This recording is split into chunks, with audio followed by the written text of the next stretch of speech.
to say hello to everyone and to welcome to today's webinar, How to Write a Winning MBA Personal Statement. My name is Martina and I'm going to be the moderator today on behalf of the prep team.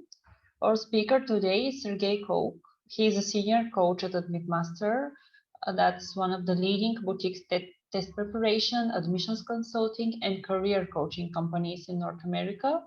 Sergey will share his experience working with hundreds of clients over 10 years in the MBA admissions consulting industry. Please type your questions in the Q&A box during the entire webinar, and Sergey will take time to give you an answer at the end of this session. So please be patient and wait till the end. Thank you, Sergey, for joining us today. And I'm giving you the floor right now. Thank you so much, Martina, and congratulations everyone on making here. I've heard that we have a lot of people who signed up for this seminar. Not everybody has made it yet.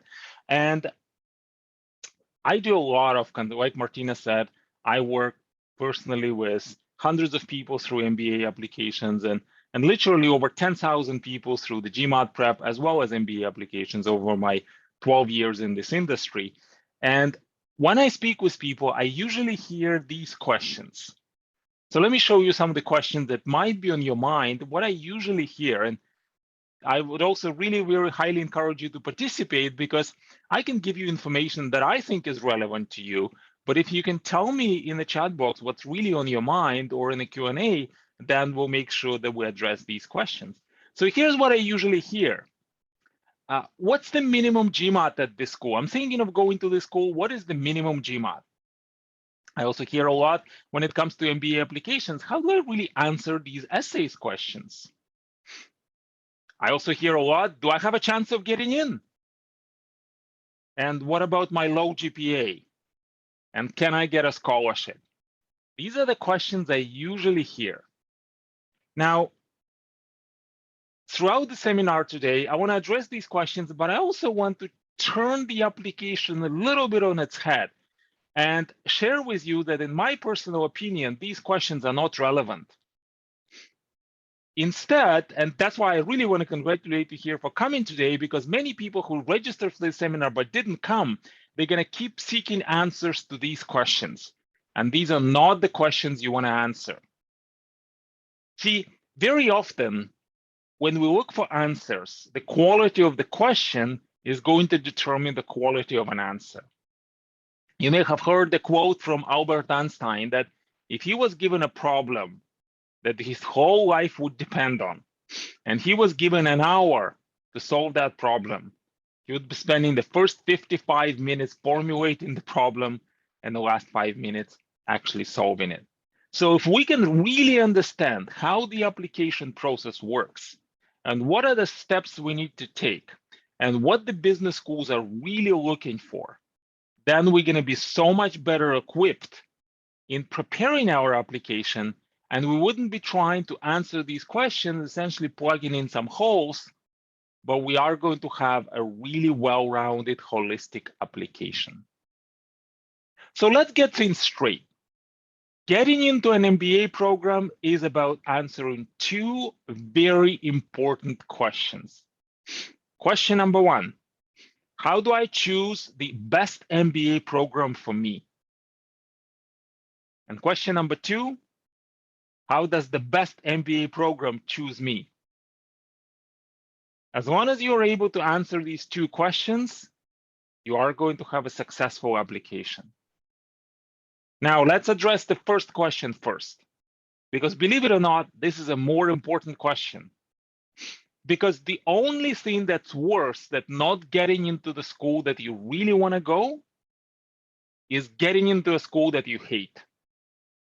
That's why that's the very first question you should answer is, how do I choose my best MBA program for me? How do I make the right investment? Now, when I speak with, again, a lot of candidates, and I was in the same boat when I was choosing my MBA, it was about 15, 17 years ago. I didn't really know how to make that decision, and admissions counseling wasn't really available. So how did many people choose an MBA program? And I see many, many people doing the same thing even now. They're going to say, okay, here's the program. It's cheaper. It's closer to my home. So I can maybe stay at home, less traveling. And most importantly, my friend Joe went to this school and he really liked it. Therefore, if I go to the school, I will really like it too. And if you've done a little bit of GMAT preparation, you probably know this argument is flawed. And we rely on a very important assumption that we are exactly like our friend Joe, and also that liking the school means that we actually get what we need out of that school. Now, that brings us to a very, very important point, and that is, does it even matter where we go to school? I mean, the MBA is an MBA or a master's is a master's. Does it matter? What do you think? Let me know in the chat box. Should we really be picky about the school where we go to, or as long as we go to some business school, that should be okay? What do you think? Let me know in the chat box. Now, usually I hear one of two answers. Some people would say, no, it doesn't really matter. An MBA program is just an MBA program. And some of the people are saying, I want to go to Harvard. And if I don't get into Harvard, I'm not going to do my MBA. So these are two extremes. And I want to submit to you as not so black and white. Now, let's answer the first question. Does school selection really matter? And the answer is, I actually wanted to quote for the answer, The Economist magazine, that did a study of professional firms. So we're talking about firms such as McKinsey, BCG, Deloitte, essentially companies that pay a lot to the graduates from the school.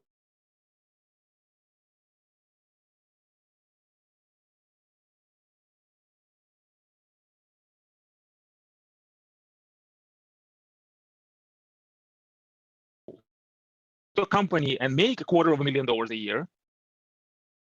And why would somebody else who is not from this school make a lot less and maybe won't even get into your school?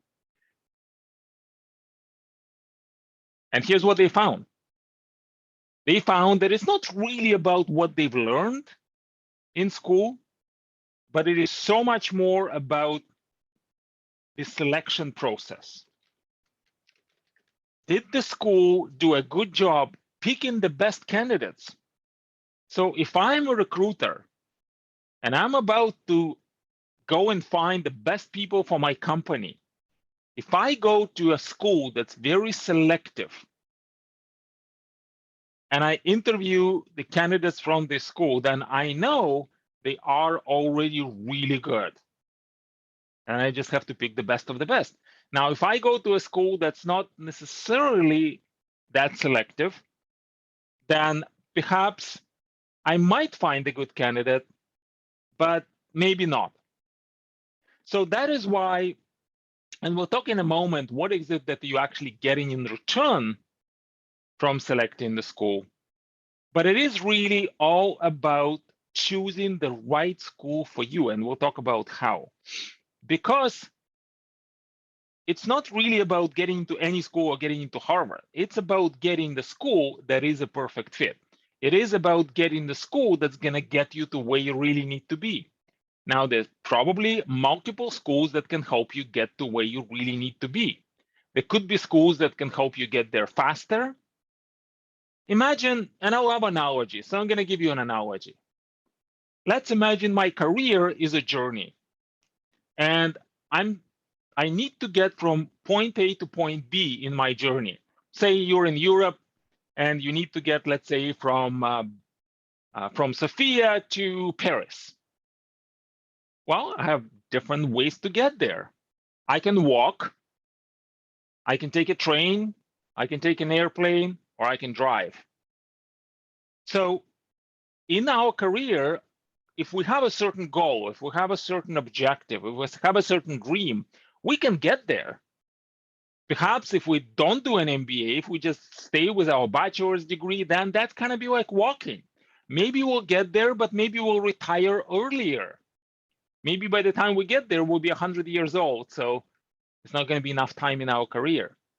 Maybe we'll do an MBA or a master's degree from kind of a school that's not necessarily very selective. And maybe that's going to be kind of like driving. So we can get there, but maybe in 10 years or maybe 20 years. Or maybe we can go to a school that's so hard to get in.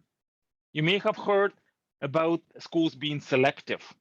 Now, selective means that they're selecting the best candidates. So if you can get in, if you can actually be selected to get into the school, then you are going to accelerate your career and you're going to be able to get to where you really need to be a lot faster. So that could be like taking an airplane. So what are you actually getting? Once you are getting into the school, and again, just like we said, your objective would be to get to a school that gets you the way you really need to be the fastest way possible. By the way, that is why many candidates are applying to multiple schools, because we're saying, if I cannot get on that airplane, at least I'm going to get a train, right? If I can't get into this school, maybe I'm going to go to the school that's next on my list. It's going to supposedly get me there, not in 5 years, maybe in 7 years, but I'll still get there. But it's better than just walking, right? I hope I shifted your mind here a little bit about how to choose an MBA program and how to prioritize really the programs that you really want to get into. That's why most candidates that we work with apply to about 3 to 5 schools and sometimes more. So what are you actually getting for your hard-earned? And if you are in North America, you know that a quality MBA program will cost you anywhere from $100,000 to about $300,000, right? With all of the living expenses and everything else, some of the MBA program could easily be over $300,000. That's a lot of money. And yet, you may have heard that an MBA degree is one of the best investments you can ever make. And I'll kind of show you some statistics. So what are you actually getting in return? Well, number one is you're getting a brand. So if you are getting into the school, you're always going to be able to say, well, I was able to get into Stanford, or I have an MBA from HEC Paris, or from IE, or from any other school that's your dream school. And the brand means you can associate with that brand. Now, again, in very simple terms, and I want to use a very simplified example. Somebody who is driving, let's say, a Peugeot would probably be perceived very differently from somebody who is driving, say, a BMW or maybe a Ferrari. So the brands, even now in our everyday life, create certain perceptions for other people around us. The same thing with an MBA. And if you are looking to get a very highly paid job, and if you're walking into, let's say, a McKinsey office, the brand of your school is going to carry a lot of weight. In the same token, if you are not really interested in working for anybody, if you just want to create your own business and maybe go and raise some money from a venture capitalist, well, guess what? If you've graduated from a school that they know is very, very selective, and you got that training and you've been exposed to these other people around you, then they're going to be so much more likely to be willing to invest in your company. Because you may have heard that investors really invest in the management of the company. And without actually gaining that experience, you can gain that credibility by going to a selective school, especially the school that promotes entrepreneurship. That's why selection is so much, is actually very, very important. Now, what else are you getting? You are getting, of course, your network. You're getting exposure to people who would normally you won't get exposure to. And certain business schools, for example, in an entrepreneurship class, when you're doing your final project and a presentation, there are venture capitalists at the back of the room picking where to invest millions of dollars. So you can start your business while you're in the school with real investor money. That's the network. Now, also, of course, the network of your peers. And one of the things that I want to maybe talk about really briefly is that GMAT score, right? So you may remember now that one of the most common questions I get asked, what's the minimum score for that school? Well, the minimum, it just simply means what's the minimum threshold where the application will even be considered. Right? Below that minimum, and certain schools don't have a minimum, but below that minimum, they're going to say, we're not even going to look at your application. Look, If your GMAT is not at least like a 580 or 600 or something like this, that what tends to be at most schools, they will say, forget it. We don't want to waste time even reading the applications. But the same thing, the GMAT, the organization that makes the test, have done some research. They went out and they've interviewed thousands of candidates, and they asked them. They said, look, some schools have been recently offering GMAT waivers. Would you love to get a GMAT waiver? What do you think? If you were offered the GMAT waiver, would you say yes or would you say no? And guess what happened? Well over 90% of people said, yes, I'd love to get a waiver. And then following that, when they hit submit, there was another question.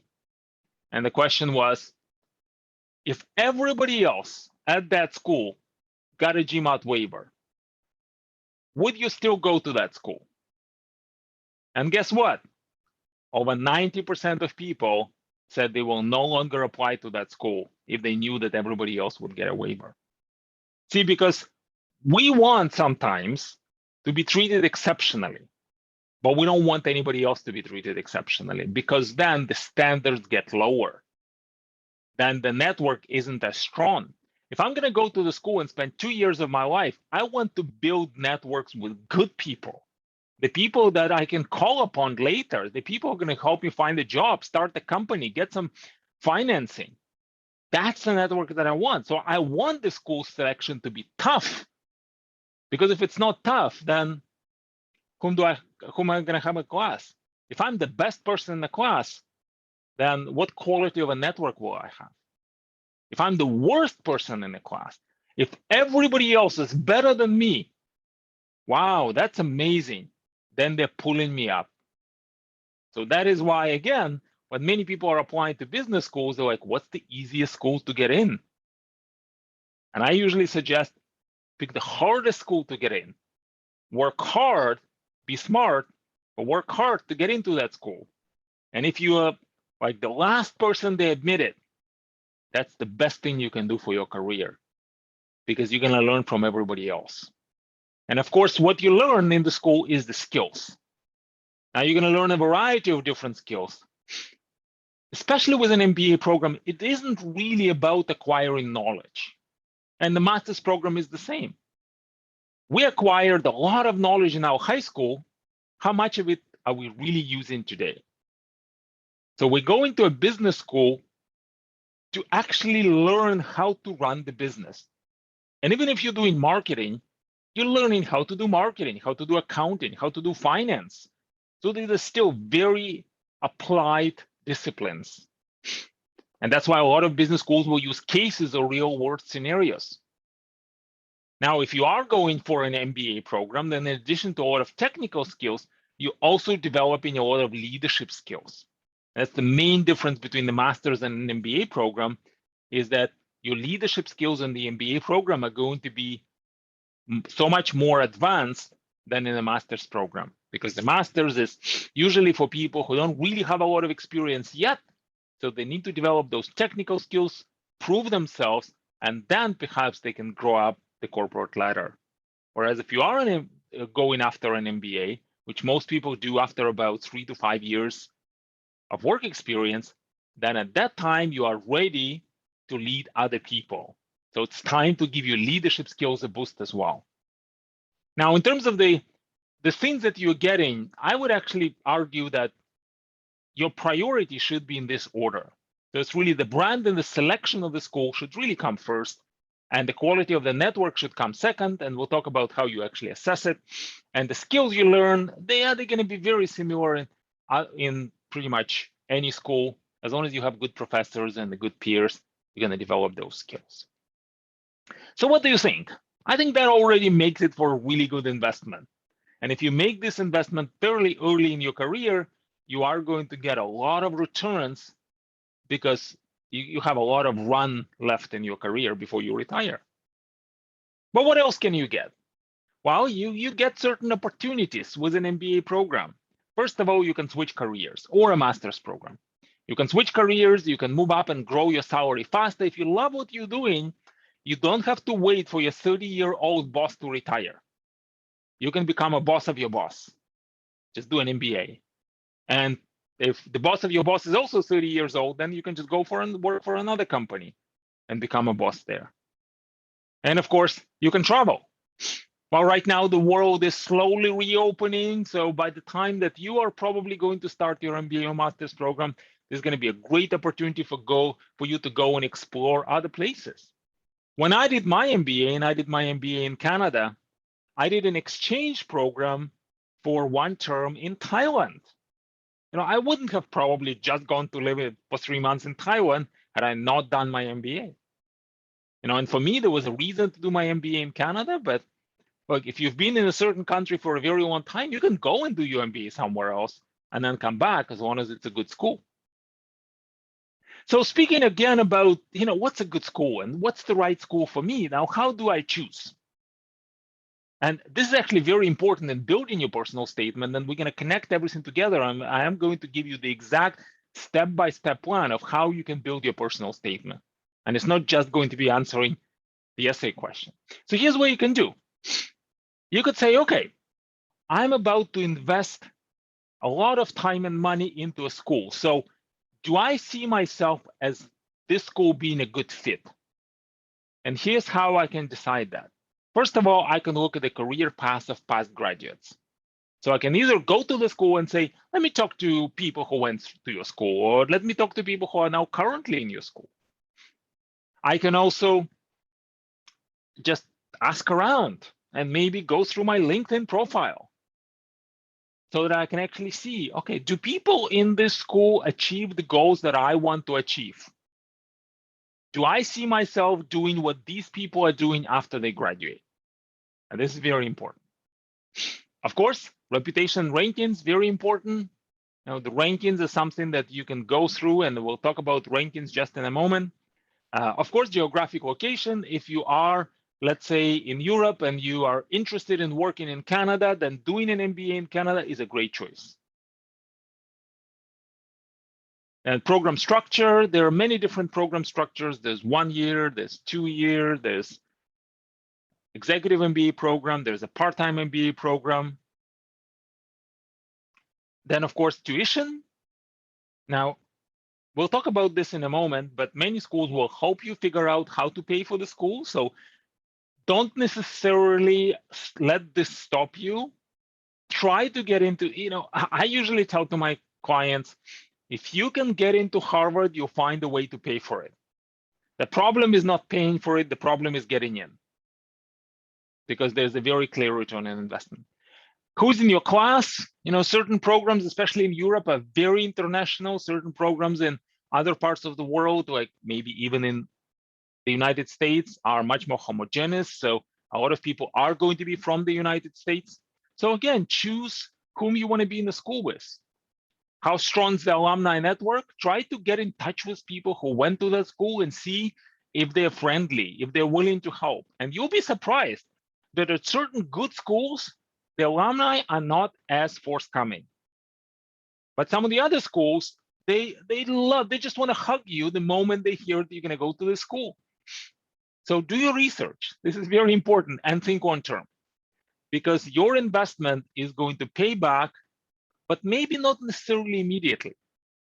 The GMAT has done some research, again, a few years ago, and they've asked people who went to a school, and it was about 2 years after graduation, where they said, look, can you please tell us if an MBA program was rewarding professionally, personally, and financially? And guess what? Over 90% of people said it was rewarding professionally and it was rewarding personally. But fewer than 50% of people said it was rewarded financially. However, they've also asked people who graduated 10 years ago, and they asked them the same 3 questions, and now the answers were all, it was very rewarding, including financially. So it is a long-term investment.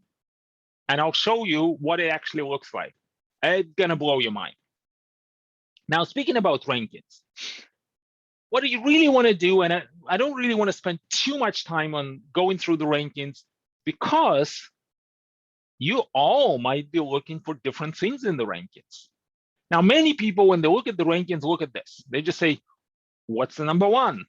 And next year, if it's not #1 anymore, Harvard used to be #1, then it's INSEAD #1. This year, it's something else #1. So I'm going to be really disappointed that I didn't go to #1. Now I need to change my mind. But you really need to understand what goes into these rankings, because some of the criteria that are being used to rank the schools are not necessarily what you might be interested in. Did you know, for example, that something like having an international board in a school carries more weight than, let's say, being satisfied with a career center? But let me ask you, is it more important for you that the school has an international board comprised of people who are outside of that country? Or do you care more about the quality of the career center? So I think that's kind of a rhetorical question. So that's why when you look at the rankings, you really have to look at individual data points and see which ones are important to you. Is it important for you to have a higher salary? Is it important for you to be employed? Is it important for you to have more diversity? Is it important for you to have a better value for money? And then choose based on what's really important to you. And actually, the most important thing to remember from all of this, what we just discussed, that this is really all about selection. It's about selecting the best school, because then you can represent this school. You're going to become a representative of that school, an ambassador of that school, an alumnus of that school, and people are going to perceive you a certain way. And it's also about the school selecting you. The more prestigious the school, the better the brand of the school, the harder it is to actually get into that school. So it's a game that you're going to play, right? And that's why we always advise our clients is make sure that you go to the best possible school that fits your criteria. And if you have 10 schools that fit your criteria, then try to get into the best one, the most highly ranked, the one that's going to get you to your goals the fastest. And then go down the list and apply to all of them. So that's really important. Now the question then becomes, okay, so now that I have a better idea how to choose the school, and I can look at what other people are doing, I can look at the rankings, I could look at the career goals, I could look at what companies hire on campus, I could speak with the current students, with the alumni. How do I actually get in? That's a very important question. Now, here's how a lot of people approach this. They'll say, okay, if I want to understand how to get in, all I need to do is go on the school's website. Everything is there. Let me show you what you're going to see on the school's website. How to apply. Now, let me ask you a question. Is how to apply the same as how to get in? Because anytime you would speak with the school recruiter or go on the school's website, they're going to tell you what is required to send your application. They might not necessarily tell you how you can actually be better than other candidates and actually be selected, because they have to be fair to everyone. So if you ask them, well, look, how do I actually get in? I understand how to apply. There's certain things I need to fill out. That's why you remember one of the biggest questions that I get asked is, how do I answer this essay question? But what you're going to hear probably, if you dig a little deeper, is the MBA applications review is a holistic process. And the way it actually works, in case you're interested, and I'm sure you are because you came to the seminar, it's actually a two-step process. And it works exactly the same way as selecting candidates for work. If you were ever interviewing people for work, this is how it usually looks like. Number one, you get lots and lots of applications. Now, are you going to possibly interview everybody who applies for a job? No way. You don't have the time or the manpower. You need to pick the best candidate. So what are you going to be looking? At first, you are not looking for the best candidates. If you ever hired, and I've done that a lot, you know that the first thing you're looking for is the reason to throw away an application. Now, the first thing you want to do is get as many applications in the trash bin so that now you can deal with applications that don't have huge red flags. And then you're saying, okay, let me interview whoever is left, let me see if I have a good feeling. Let me see if there's a right fit. And then I'm going to pick the best candidates. Now, the thing about how the business school is different from job is usually when you're looking for somebody for a job, you're looking for maybe one person or two people. With an MBA program, they're trying to fill the entire team all at once. So what they have to look at is not just how you fit the existing team, but how you're going to fit your new peers. It's kind of like they're trying to create, let's say, if you've ever been at a wedding, and if you've done a good job, or if the host done a good job organizing the tables, you know it's actually a lot of fun and you're there with good people. So that's exactly what the schools are doing. They're trying to create this party for 2 years where you can learn a lot, and they're going to put you in teams. It's kind of like having people at the table. You're going to say, okay, let us pick people who are going to complement each other. We're going to learn a lot from each other. Let us make sure that people are hardworking, smart, dedicated, and also diverse enough. If all we needed to look for, let's say, is the GMAT score, then we're just going to have engineers. But we don't want all engineers, right? We want the nurses, we want the athletes, and we want the entrepreneurs, because they're going to learn from each other. So what does this mean for us? Well, this means that when you are creating your application, you're going to have to focus on two things. Number one is make sure that you don't have red flags. And if you do, then you address them. Because that's what gets applications in a trash bin before even an interview. So if somebody wasn't selected for an interview, that means there was a red flag they didn't address. We work with a lot of reapplicants, and we can usually see that right away. We usually ask to see the previous application. We're like, yeah, there was a red flag. That's exactly why you weren't invited for an interview. Now, if there are no red flags, and if your application looks good, you're going to be invited for an interview, and that's your chance to shine.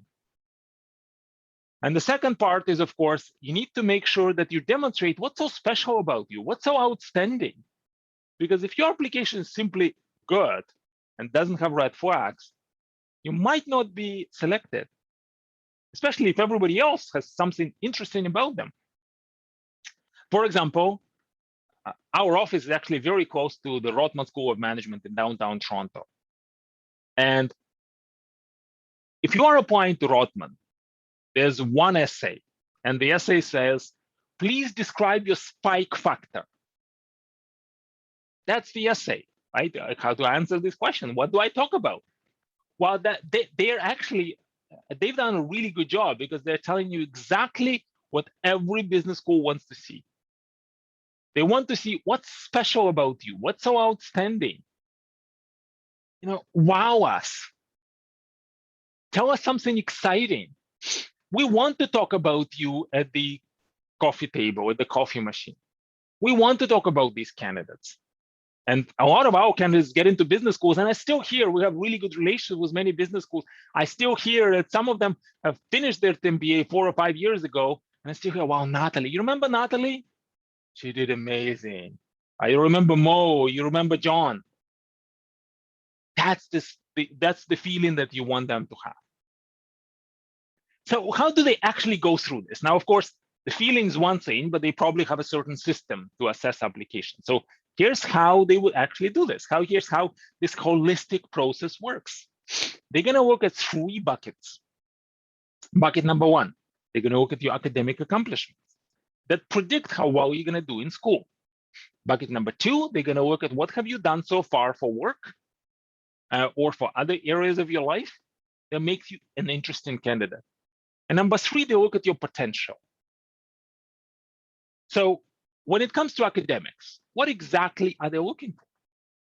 Well, of course, the GPA, grade point average from your undergraduate degree. Some schools look at the all 4 years, some schools look at the last year, last 2 years, some schools look at your master's and the bachelor, sometimes some schools look only at the bachelor. If you're curious about what each school is looking for, it's usually on its website, or you can connect with the school and ask them. But here's the thing. Usually, you don't have any control over the GPA anymore. So it doesn't really matter. Now, they do, of course, make some accommodations for the school profile and for the sort of coursework that you did. Now, without any respect or disrespect for any school, if you went to Harvard and let's say you got a B, you probably didn't do anything in school. But if you went to MIT and you got a C, you're probably a genius. I'm, of course, oversimplifying things, but you may have heard these stories, right? It's so hard to get a good mark, let's say at MIT, not so hard at Harvard, even though they're both really amazing universities. So the schools know that, and they will, of course, make some adjustments.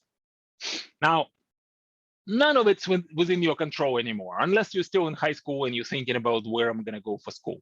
So don't necessarily go to an easy school because the high GPA there might not necessarily get you where you need to be. The schools know that. But what is within your control is the GMAT. So if you haven't done the GMAT, if you haven't gotten that good score, especially if your GPA is not very high, this is your opportunity to really demonstrate that you have what it takes to succeed in a school academically. And that is something that you could work on. Now, imagine this, a 3.5 hour long exam carries the same weight or more at most schools than a 4-year long degree. So if you want to take the GMAT seriously, I'll let you answer that question. What else are they looking for? They're looking for a life experience. What is life experience? That's your work. What sort of work did you do so far?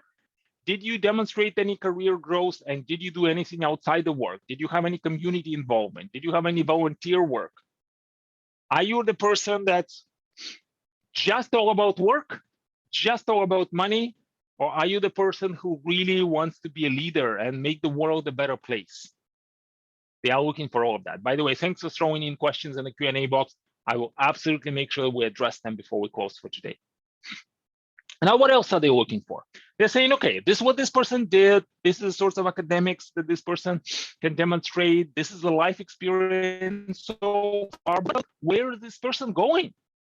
Does this person have a potential to succeed in the business school and beyond the business schools? And most importantly, for many business schools, their ranking depends on how successful are the alumni. And of course, a lot of the other things depend on how successful are the alumni. For example, if alumni is very financially successful, they will then donate back to the school. And there's the really whole community that's really important to all of the business schools. So they're going to be looking for a few things. They will interview you. Every single business school now conducts interviews. When I did my MBA 17 years ago, I didn't even go for an interview. But now it's really, really important. They're going to see, okay, does this person have what it takes to get a good job? And at some business schools, the interview is actually done by career people. So they're going to interview just like they would interview you for a business school. And let me tell you, the interview at most business schools is the biggest part of the application. So everything else just gets you to an interview. Speaking about a 4-year degree and a 3.5 hour long exam, a 45-minute interview at most business schools carries more weight than the GMAT. Wow. I mean, you need to get there by doing really well on the GMAT, but that's not the end. So interview is really, really important. That's why we work a lot with our candidates to really train them how to ace that interview, how to be prepared, how to know what questions to ask, and most importantly, what questions are going to be coming. And sometimes these are not the questions you think are going to be coming. You know, we worked with many candidates who said, wow, I didn't even expect this question to come. Or when they do the interview training with one of our coaches, and the coach says, okay, let's think about the answer to this question. I heard this. We had a client not too long ago. I'm not going to say to what school, just so that kind of keep the privacy, but there was a question, and the coach said, tell me about this, the answer to this question. And the person said, there's no way in the world they're going to ever ask this question. I say, no, just in case they ask this question, it was a family related question. Let's actually talk about this question. He said, no, they're never going to ask this question. I said, well, let's be prepared. Well, guess what? She called this coach and said, I couldn't believe it. This was the second question they asked me. And I'm so glad that I was prepared. It was really, really important. By the way, many of the scholarship decisions I also made after the interview. So the interview is really important. They're going to be assessing also your leadership potential. Now, for many people that are applying to business schools, they didn't really yet have a lot of leadership opportunities. They didn't necessarily yet have those, CEO positions, but they have done things where they maybe were influencing the decision. Maybe they were taking charge of certain projects.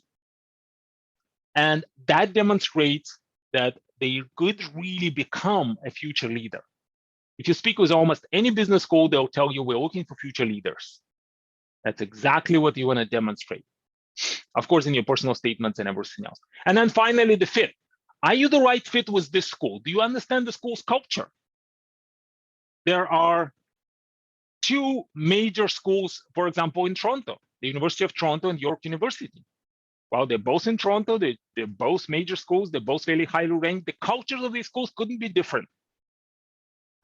So if you're just copy pasting the personal statement to these schools and you're just saying, I want to go to your school because it's very entrepreneurial oriented, or I want to go to this school because it's very academic, or it's case-based, or whatever based, then you're risking not showing that you really understand what is it that you're getting yourself into. That's why this research is very important. Is this the right fit? I mean, it's really important for you as well. If you don't like this sort of learning or this kind of a network, then you're not going to thrive in a school. And remember, we said the only thing that's worse than not getting the school you want is getting in a school you don't want. So all of this is really, really important. And I'll show you in a couple of moments how you can actually build in your application. And again, please keep the questions coming, and we'll make sure that we address them. So the question is, when should I apply? Should I apply in round 1, round 2, or round 3? And the general advice is, if you're applying to any of the top schools in the world, your final round of application should be, for the September start date, is in January. For some schools, it's called round 2. For some schools, it's called round 3 or round 4. Doesn't matter. The January round is your final round. Now, you would notice that certain schools have later rounds. But let me just tell you, based on my experience doing this over 12 years, you need to be a superhuman to get in later rounds. So please don't try. If you're ready for round 1, definitely apply for round 1. If you're ready by January, apply for January. If you're not ready by January and you are applying to any of the top schools, wait and reapply next year. If you're applying to schools maybe a little bit outside of the top 50, or you talk to the school and say, yeah, we have lots of seats left, then you could still apply, but apply when you're ready. Don't apply too early, because applying too early when your application isn't ready yet, and that you could possibly be rejected. And then it's harder to reapply, because then you need to explain what is it that you did differently. It's better to apply with a good application up front. Now, the longest part of the application for most people is preparing for the GMAT. So I just want to give you, this is not about the GMAT today. We do have a lot of seminars about the GMAT. So if you are curious to know how to prepare for the GMAT and get a good score, then you can go on our website, admitmaster.com, and you can find lots of webinars. We're going to be doing one next week, and there's more afterwards as well. But let me just tell you, it takes about 3 to 6 months to prepare for the GMAT if you are studying efficiently, if you're working smart. It could take a lot longer. And we can talk about what actually is involved again if you come to our seminar. So if you are thinking of getting into the 2022 program, would now be a good time to start. We have 3 months before the end of the year. We're cutting it short. If you're thinking for next year, well, guess what? The GMAT is valid for 5 years. So that is why, if you are thinking of applying within 5 years and this is already on your mind, and if you haven't started yet, just come to our seminar. It is free, and we'll talk about what's involved. Okay, let's talk briefly about how do I actually pay for my MBA, and then we'll talk about the structure of your essay, and then I'll answer your questions. So how do I pay for my MBA? Well, MBA is an investment, and that is why, just like any investment, there will be people who would be willing to co-invest with you. Now, of course, you can use your money to pay for an MBA, but you can also borrow, or you can use some free money. Well, what kind of your money can you use? Of course, your savings. Maybe your parents can help you. You can do some part-time consulting while you're in school. You can do internships if you are in 2-year programs. You can also borrow money. You can either borrow money through government loans or through private loans. And your school will usually explain to you how you can get those loans. Now, let me tell you, at the majority of the schools, the loan is going to cover up to about 85% of your tuition and living expenses. So as long as you can get in, those 85% are going to cover most of your investment. So where can you get the rest? And of course, there's a clear return on investment. That's why you're going to be able to pay it back. So where can you get the rest? Well, free money. Maybe your employers can help you if you work for a family business or if you work for a company that actually finances the MBA. And of course, scholarships and bursaries, financial aid. That is really important. So what's the difference between scholarships and bursaries? Well, scholarships are merit-based and bursaries are need-based. So to get a bursary or financial aid, you will just say, look, I need the money to help me pay for my degree. And then you'll probably get that money. You need to demonstrate financial need. That, for example, you don't come from a very wealthy family, or you don't have a lot of money on your bank account. But scholarship is merit-based. And contrary to the popular belief, the scholarships are not necessarily just based on your GPA. They are based on the quality of your application. You can think of getting a scholarship as getting a sign-in bonus. Let me ask you, say you graduate from your program and there are two companies that are vying for you, say Google and Facebook and Amazon, and they all offer you $200,000 a year. So how do you choose? They're all good. Well, guess what? One of these companies comes along and says, how about we give you a sign-in bonus, say 50,000. And essentially they're trying to buy your decision to go into their company. That's exactly the same what the business schools will do. Now, some of these business schools, like for example, Harvard, they don't actually do that. Because if you get into Harvard, you are going to come. They don't need to buy your decision. So that's why at Harvard, the funding is almost entirely need-based. But if you are applying to the majority of the business schools, the better your application, the higher the quality of your application, the better is your candidacy, the more scholarships you're going to get. So it's really important. Many of our clients have gotten full ride scholarships. Some schools offer that, many schools don't. But even if you get a 50% scholarship or 70% scholarship, or even a 30% scholarship, that helps a lot. And a lot depends on how good is your application, how well ultimately you can tell a story.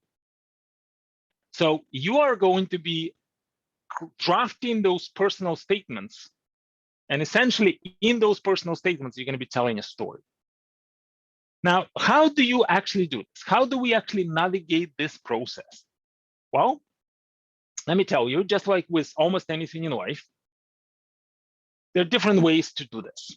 And what many people do is what we call the trial and error approach. So what they would do is they would say, okay, let me try to apply to these schools, or let me try to do a little bit of research, talk to a little bit of these people, and I'm going to submit my application and see what happens. And I want to use an analogy of going through a corn maze. So if you're going through a corn maze, you can turn left or right, and then you keep going, you hit a dead end, and you say, oh, that was the wrong turn, let me go back. Right? That's how a lot of people approach their GMAT prep and their MBA applications. They just try things out and say, okay, let me see what sticks, let me see what happens. And what I usually find is people who do this, they usually don't get into their top choice school, and usually not even into a reasonably good school, because they're just trying things out, seeing what happens. Trial and error. Now, trial and error is good if you're trying to do something that has never done before. Like Thomas Edison trying to invent a light bulb. Well, nobody did a light bulb before, so he needed to try. Whereas when it comes to the business schools or getting into the business schools, this has been done many times before. So what if you're getting into a corn maze and I give you a map and tell you, okay, ladies and gentlemen, here's what you need to do step by step. Would you be a lot more successful? What do you think in your application? So let me give you a map. That's going to be my gift to you because you came here today. Thing number one, and please write this down or take a screenshot. The thing number one, when you are preparing your application, when you're preparing your personal statements, number one, you need to know your goals. You need to know where is it that you want to take your career. And it's okay to change your mind in the future, but you want to be clear. You don't just want to say, I'm going to get into your school and figure things out. No. Know what is it you want to know, at least as approximate as possible. Based on this, number two, you want to shortlist your schools. The schools that will help you get to where you need to be. Don't worry about anything else yet. Just do your research and say, okay, for me to get to my goal, this school is going to help. So after that, once you've done this short list, then you're going to research the school. There's thousands of schools in the world, so you can't research all of them. It's impossible. So shortlist them. I want to go to this country. I want to be in this city, or I want to work in this industry. Then do the research. By the research, I mean primary research. And you know the difference between the primary and the secondary research, right? Don't just read what other people talk about the school. Actually go and meet with the school. Sit in a class, talk to the students, talk to the alumni. That's the research you need to make, because other people are going to be looking for different things. You need to look for what's important to you. And by going through this process, you're going to be understanding your fit. Are you the right fit for the school? Do you see yourself sitting in that class? Now, once you understand that, once you understand your goal, once you understand what the school has to offer, what you have to offer to the school, once you understand your fit, then the next thing you want to do is build a compelling story. The story is going to look something like this. Yeah, hi, my name is Alex, Sergey. Here's what I've done so far. Here's where I'm going. Here's why, to get to where I'm going, I need to be in your school. Here's how the school is going to help me get to my goals. Here's how I am going to contribute to the success of other people in the school. And here's how I will believe that I will be successful. And that includes, the GMAT and other things that I've done. So here's the story, right? So if you work with one of our consultants, we're going to walk you through this, and you're going to actually have this story written out. Now, this is a story that you can't just walk into a head of the admissions committee office and just say, let me tell you my story. Let me tell you why I need to be in your school. But if you don't have that story, answering those questions on a personal statement is useless. You're just answering questions. You need to tell the story. That's why once you have the story, then you're going to break it down into components. You're going to say, okay, here's what I'm going to say on the resume. Here's what I'm going to say in my essays. Here's what I'm going to say in my application. Here's what I'm going to talk about at the interview. You need to be very strategic and very proactive about what are you going to say where and when. And you're also going to need to get some testimonials. Now, the testimonial isn't just who knows me and who can give me a testimonial. No, you want to say, okay, what's the piece of my story that I want somebody else to talk about? And then let me go and talk to these people. Let me make sure they know exactly what I want them to say, because that becomes a part of my story. And if the story is really well put together, then the business schools are going to read your story and they say, wow, I want to meet this person. And then the only thing that's left is you need to ace the interviews. And like we said, 45 minutes at many schools carries more than any other part of the application. That's a very, very important component. But if you're well prepared, you can do that. And of course, seems like a lot of work, but let's talk about the ROI for an MBA. An average ROI at business schools is anywhere from about $3 to $8 million over the next 30 years of your career. How would you like to make $8 million more, or even $5 million more, just because you took the time to get into the selective business school and invest into an MBA program? And by the way, doing an MBA is fun. I've done an MBA, it was the best time of my life. So here's the big test takeaway from this, ladies and gentlemen. Then we'll talk about the next steps. MBA admission is not a lottery. So people who get in, they didn't just get lucky. So it's your future. It's really your choice what you do with this future. But please do know, it's not a lottery. It's a system.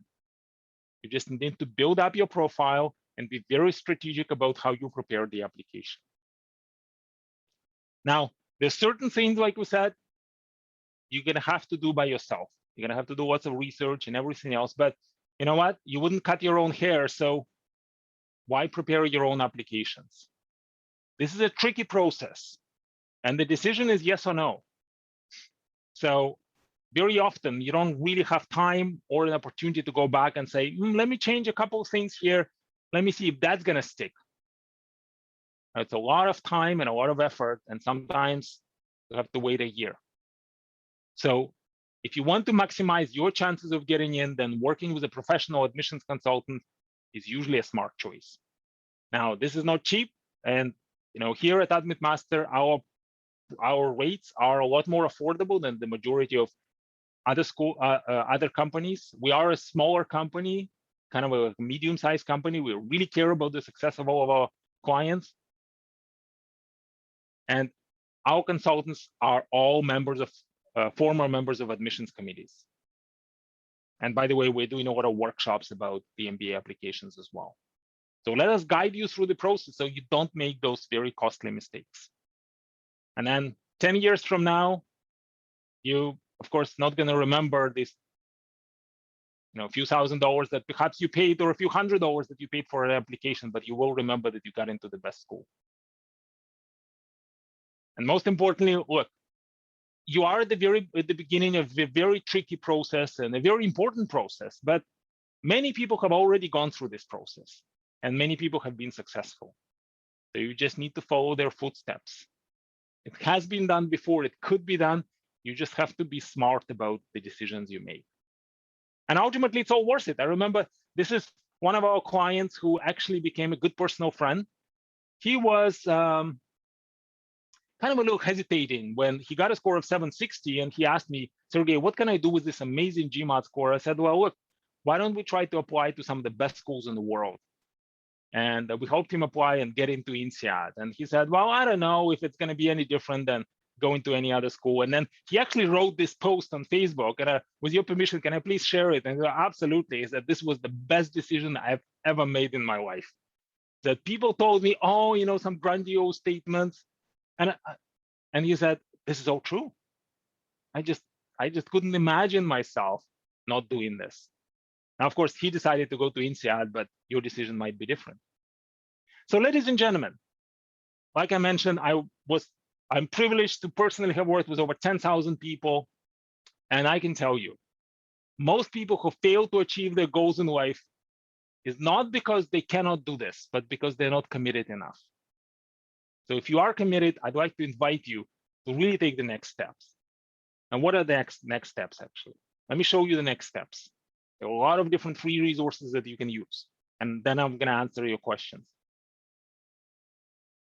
So one thing I want to ask you is a little bit of feedback, and then I'll show you the next steps. Please put in the chat box, how helpful was this that we just did today? 5, super helpful, and 0, I knew all of that before. And maybe please share with me, what were your biggest aha moments, and how will you stay committed to your dreams? Oh, thank you. Everybody's saying 5. I am so grateful to spend this time with you. So think about this. What was the biggest aha moment today? And please share it with me. Send me an email. And how will you stay committed to your dreams?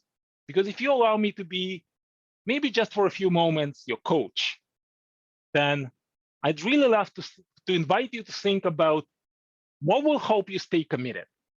And if that might be, tomorrow I'm going to go and book that appointment with the school, or tomorrow I'm going to go and book this seat in the workshop. And maybe send me an email and just say, Sergey, I just want to let you know this is what I'm going to do. And by the way, I'll probably won't check up on you, and I might not have any chance to actually check whether you've done that, but just simply telling someone that this is what I did, this is what I'm going to do, this is a great way to stay committed. So in terms of the next steps as well, here at AdmitMaster, we offer a variety of different free resources. And of course, you can come and we can work together to help you get into that school.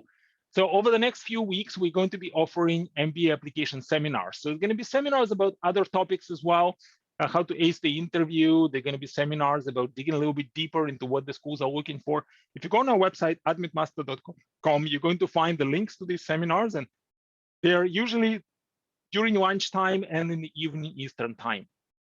We are going to be offering a free GMAT workshop for 2 hours. Now, if you are in the time zone where the 7 Eastern, that's New York time, is too late for you, register anyway, because we're going to then send you a recording. If you're not registered, we cannot send you a recording.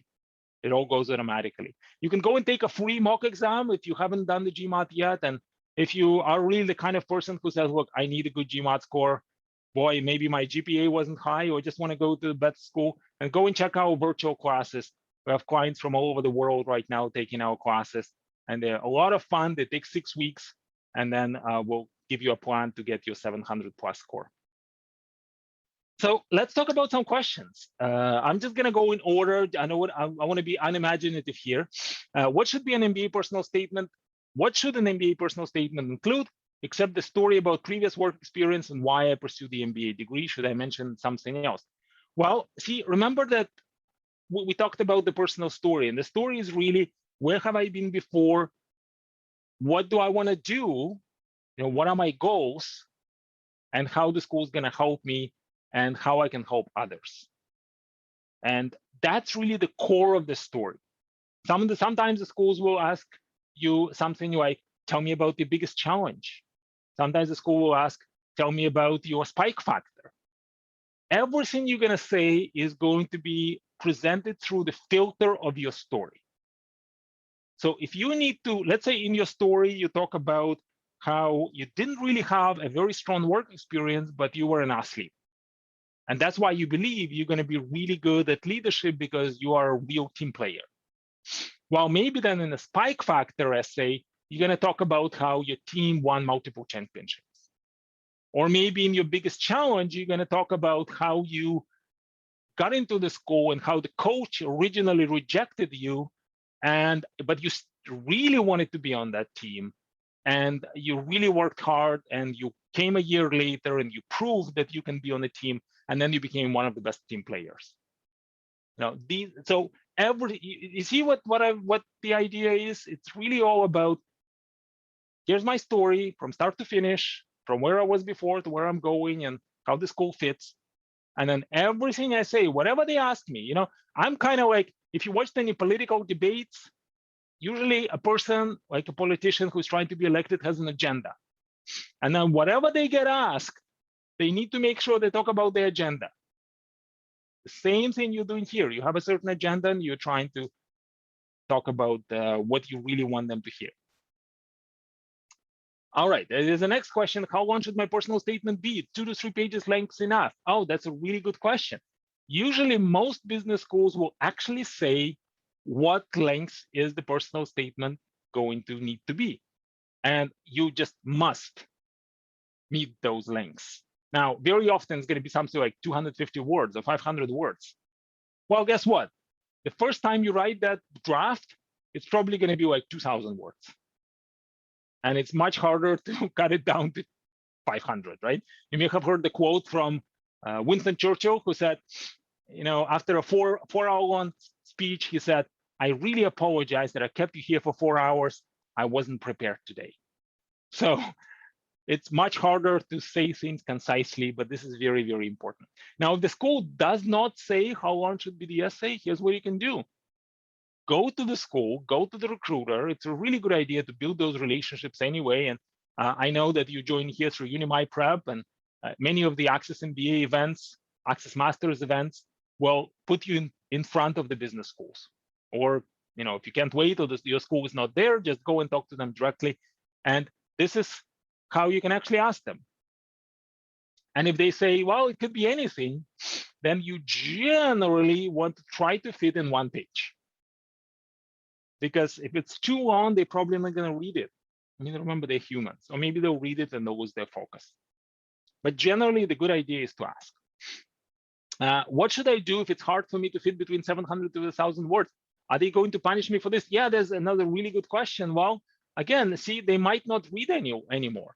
That's for the same reason. If your resume is not 1 page or a maximum of 2 pages, usually after the 2nd page, they lose their focus and they don't even pay attention anymore. Right? So you're going to really have to work hard to cut it down. And if they tell you it's 1,000 words or 750 words, it has to be 750 words. It's much harder to write a shorter essay.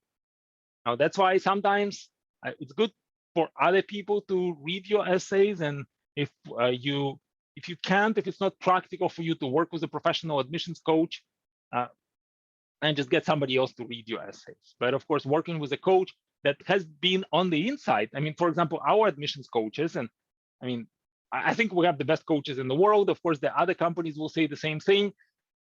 But I work personally with our admissions coaches, and they are phenomenal. They used to work at business school. So sometimes, I remember we had a client recently who went for an interview, and he was coached by one of the former admission directors from that school. And then he called the coach after the interview. He said, you know what? Like, normally it takes 3 weeks to get an interview. I got one in 3 days. And they invited me, and they asked me exactly the same questions we practiced at the interview. And they actually telling me I can get a scholarship. I just need to write an extra essay. Do you think we can do that? Right? And of course, the response of the coach was, well, first of all, when I was an admission director at school, I wrote most of these questions. So of course, they're still asking you this question. And secondly, yes, I know exactly what it's going to take to get a scholarship. So if you got this sort of a feedback, that means you did well. So let's actually do this. Let's now take what you've learned, and let's try to be fairly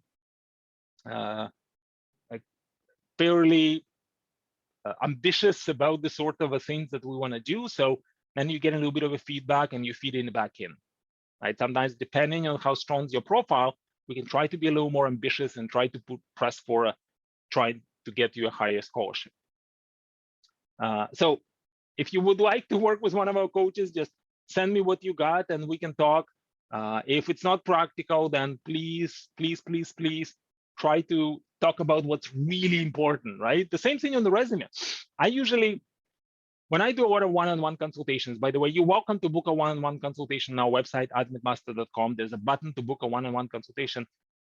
Send me your resume. We can have a chat. And very often I would hear something like, my resume is 7 pages, and I have no idea how to cut it down to 5. And then 20 minutes later, this person doesn't even know how to fit 1 page, because we got rid of everything that's not important, and we really focus on what's important. So you don't need to talk about everything in your life, everything you've ever done. Just talk about what's important to you, what's the most important thing for the school to hear. And that's how you're going to be able to cut it down. So I hope it was helpful. Let's talk about the next. And if not, just please send me follow-up questions as well. I can stay here if you'd like. I can stay here for longer. Could you share with us the mistakes we should avoid, or the ones that applicants usually made? That's a really good question. So we talked about this at the very beginning. Very often the applicants would just approach. Actually, you know what? Let me bring up this slide here really quickly. So that's going to kind of talk about what are the mistakes that people are usually making. A lot of people are going to just try to meet the minimum requirements. But the minimum requirement simply means your application is going to be read. It doesn't mean you're going to get in. Right? So that's really, really important. And another very common mistake is for people to simply answer essay questions. They don't really think through all of these answers. So very often, I would be talking to someone and say, I'm almost ready to submit my essays. Can you guys help me out? And I said, well, tell me about your goals. Tell me about why you chose this school. Oh, it's just a great school. Okay, what do you want to do after you graduate? I don't know. I kind of figure it out. Why do you want to do an MBA? Oh, I hate my job. How about your boss? Oh, I hate my boss. You really have to be a little more strategic, because we don't want to be disappointed, especially if you hate your boss and your job and you want to get out. You want to be strategic and actually get into the school. And we also talked here about the red flags, right? You remember this process? So one of the big mistakes that people are making, they're not aware of their red flags. For example, they have a low GPA, and they're trying to somehow hide it. Now, maybe put it somewhere really at the bottom of the resume. Well, guess what? Most MBA schools are going to ask you to put your education on top of the resume. So you go education first, and then professional experience, because the first thing they want to see, and most schools are looking for the resume first, the first thing they're going to see is, does this person meet the requirements, the minimum requirements to get in? Should we even continue reading the application? That's why they're saying, okay, your GMAT score is not at a certain level, forget it. We're not even going to read your application. If you don't have a bachelor's degree, forget it. If you don't have at least 3 years of experience, 2 years of experience, forget it. And many people are just trying to hide it. But see, you really need to be very proactive about your red flags. And if there are any red flags, just address them. Tell them why. Don't apologize. Just talk about the challenges you were facing. Talk about what you learned from these challenges, how you grew up, and how you became a more mature, more wholesome person. So I hope this was helpful about the biggest mistakes. It's really hard for me to write my statement when I know schools are reading thousands of essays. How can I escape from this thought and give my best? Oh, really good question. The best advice I can give you is this. Give yourself an unfair advantage by knowing exactly what the schools are looking for. What do most people do? Remember that I just showed you this list of questions. Most people are just answering the questions in the essays. Most people are not being very proactive and very strategic. Most people are very tactical. Just here's the question. What's your biggest challenge? And I say, oh, my biggest challenge was, for example, here, when many people are applying to Canadian schools, the number one response is, what was my biggest challenge? Well, it was coming to Canada. It was so hard. I was a new immigrant. Well, guess what? 50% of people who live in Canada at some point came to Canada. Something like that, or 30%. So I don't know if it's the biggest challenge, but most importantly, what have you learned? Right? So knowing what the school is looking for is already 80% of the battle. And most people don't know that. And most people, if they don't just rely on what they think the school is looking for, they just go and look through forums. And they say, okay, well, somebody said I got in because that's the kind of story I told. Well, guess what? That's that person's story. What's your story? We're all unique little snowflakes. We all have our own stories. So we need to tell our story, right? And, I know it's easy for me to say, just don't worry about other people, but a lot of other people don't approach this strategically. If you do, then you're going to have definitely a leg up. So sometimes that's why it's worth it to actually work with an admissions consultant who's been there in the process and who actually read a lot of applications and know exactly what the schools are looking for. That does give you an unfair advantage. It really does. And that's very, very important decision. So here's another question. Is there a specific faculty member or course which if there is a specific faculty member or course that attracts me to this program, should I name the professor or class and explain the appeal? Is this a good idea? Well, remember we talked about the fit with the school. Why do you see yourself as the good fit?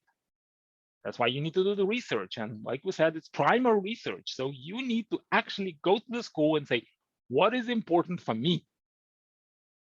And if this is important to you, then definitely talk about that. But talk about why. Why is it important? How does it fit your goals? How is this going to enhance your learning? Don't just say, oh, you have a really good professor and I really look forward to the class with this professor just because that's the only professor that I met. And I don't really know any other professors. I'm kind of trying to be a little cynical here, but you really want to talk about how does it fit into my story? That's why this story is so important, right? That's the biggest mistake that most people are making. If we were to summarize it, they don't have a story. If I come to them and say, well, okay, so you're trying to get into this school, right? Okay, so you got 5 minutes. Tell me about why you're the best candidate. Like, I don't know, good school, I like it, and I'm good, like, not a good story, right? So think about your story. This is why it's so, so important. By the way, if you look at our application packages, we have a couple of options. One of the options is what we call a brainstorming package. This is where we help you develop a story, and then you can go and write your essays, your resume, and prepare for an interview kind of on your own, or maybe some friends can help you, or the parents or siblings or colleagues. If you're really on a strict budget, this is the best option. because you get to pick the brain and really work together on developing that storyline. And if you are the kind of person who says, you know what, I'd rather you actually help me with the whole application. I want to make sure the story is really now presented well. Not that you just have a good story, but it's presented well, and I really ace the interview. Then we have the full school packages where we can really guide you through the whole thing, hope you get scholarships and everything else. And you can find all the information at our website. Just click on the button admissions, and you can find a bunch of things there. And as well as these free seminars as well that I mentioned.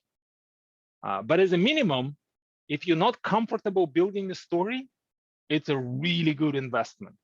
And then you can take this story, and usually how the application packages work is there's the fee for the first school, and then there are fees for each additional school. But that brainstorming package is going to really give you that story from start to finish, the story about you. And then you can take that story and then just replicate it and apply it to other schools. So this is just an amazing return on investment. We've seen so many people now using this package, especially people who, for some budget reasons, perhaps can't really afford the full packages. Then that is an amazing way to really prepare a very good application. You're going to have to do a lot of legwork in terms of writing your essays, but in terms of knowing what to talk about, that is a really best option. So I hope I answered this question, and I actually don't see any other questions. So if this is it for us today, then ladies and gentlemen, it's been such a pleasure. I hope it was helpful, and you told me it was, then you all gave me 5 out of 5. So I'm really grateful that you came to spend some time today. Please come and join us at all of these other workshops. A lot of these things here are free. They're really designed to help you and set you on the right track. And it's knowing, at least you're going to know what to do and how to structure everything. If you'd like us to walk you through the entire process, and perhaps you'd like us to help you get that 700+ score and come and study with us, we'd love for you to join us. And if you do come and join us in terms of the GMAT, we're going to spend more time talking about the application as well. We're going to give you some very personal guidance, and we can help you understand the most important components. And we're going to go through your resume and everything else. And if you just want for us to chat, just go on our website and book your one-on-one consultation. Make sure you provide your phone number where I can reach you, and then we'll get in touch and we'll pick a time and we'll talk one-on-one. That's it from me, ladies and gentlemen. Again, thanks so much for joining. And Martina, I guess I'm gonna give it back to you to close the seminar for today. Yes, thank you. Thank you, Sergey, so much. Thank you for this informative and really interactive presentation. Thank you for joining us and taking for your time. I want to wish you good luck to all of you and hope to meet you again soon. Goodbye. Have a great day. Have a great night.